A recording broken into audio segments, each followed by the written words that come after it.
Crew movie જોઈને મને એટલી ખબર પડી ગઈ કે 90s મ્યુઝિક વગર કેટલીક ફિલ્મના ઉદ્ધાર જ નથી. આ સોના કિતના સોના હે અથવા તો કુક કુક કુક મ્યુઝિક જ ના હોત તો આ ક્રૂ કેવી રીતે સહન થાત. ત્રણેય હિરોઈનોની અલગ જ ફેન ફોલોઈંગ છે અને અમુક લોકો તો પિક્ચર જોવાની હિરોઈન જ જોવા જશે. તબ્બુ, કરીના, કૃતિ, જોડે દિલજીત પણ છે, કપિલ છે. યાર આટલા દમદાર એક્ટર એક્ટ્રેસીસ હોવા છતાં પણ 2 કલાકની પિક્ચર જો લાંબી લાગે એટલે વાર્તા કેટલી નબળી હશે.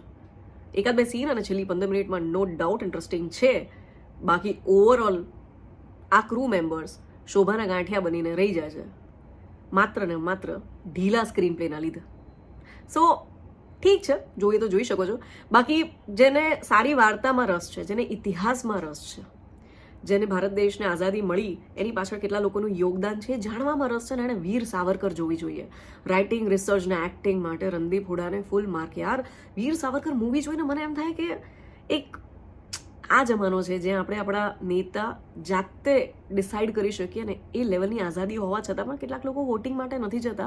અને એક એ જમાનો હતો કે આપણને આઝાદી મળે એના માટે યુવાનો શહીદ થઈ ગયા. આજે ઇંગ્લિશ પિક્ચર પણ રિલીઝ થઈ છે, ગોડઝિલા એક્સ કોંગ. મેં 3D ઇંગ્લિશમાં જોઈ. પિક્ચરનો રિવ્યૂ નહીં કરું કારણ કે એના ફેન છે, જવાના જ છે. પણ હા, પિક્ચરની અંદર છે લાલ વાંદરો એકદમ શોલેમાં ગબ્બરની એન્ટ્રી પડે ને એવી રીતે આવે છે ત્યારે મને સખત ફૂટીને હસવું આવ્યું હતું.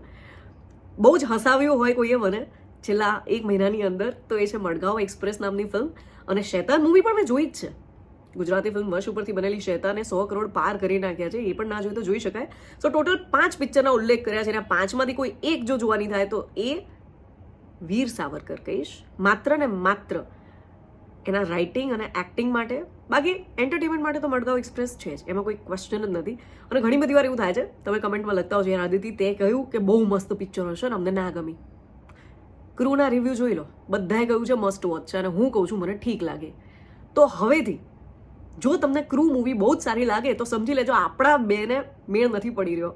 અને તમને પણ ઠીક લાગે તો સમજી લેવાનું કે જેને હું ઠીક કહું એ ઠીક બરાબર, ને જેને હું એવું કહું કે મસ્ટ વોચ છે અને આપણો ટેસ્ટ મેચ નથી થતો તો તમે જોવા ના જતા. કમેન્ટમાં ના લખતા કે મસ્ટ વોચ કે આની કોઈ જરૂર નથી, કારણ કે યાર it's movie review. Test match થઈ પણ શકે છે, ના પણ થઈ શકે.